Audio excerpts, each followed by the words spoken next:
ഇതാ കടന്നു വരുന്നു.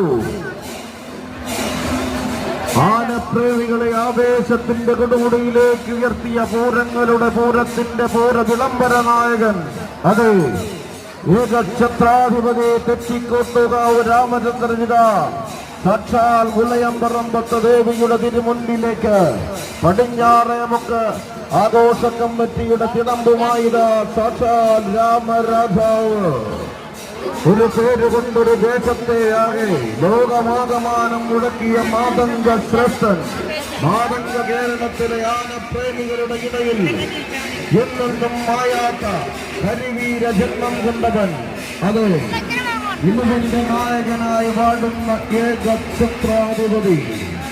മാരോകർക്ക് പാടിപ്പടിക്കുവാൻ താണം പാടുന്ന പാട്ടിന് ശ്രുതിയേകും പോലെ ആനക്കഥകൾക്ക് വീരസ്യം ചാർത്തുന്ന വീരനായകൻ, പാദം പതിയുന്ന മണ്ണിനെ പുളകം കൊള്ളിക്കുന്ന പോരാളി, വെല്ലുവിളിച്ചവനെ വിളിക്കുവാൻ വില്ലന്മാരെല്ലാം തൊല്ലു പകയ്ക്കുന്ന വില്ലാളി വീരൻ, തന്നെ ഇനി ജയിക്കുവാൻ തലയ്ക്ക് മുകളിൽ ആകാശവും ചന്ദ്രനും ഇന്ദ്രനും മാത്രമേ ഉള്ളൂ എന്ന് പലകുറി തെളിയിച്ചു തന്നവൻ, നടയുന്ന വിവർത്തിയാൽ പുറമ്പുന്ന മസ്തകമേറിയ തെല്ലിട നേരം കൊണ്ട് തല ഉയർത്തിപ്പിടിക്കുന്ന തമ്പുരാൻ.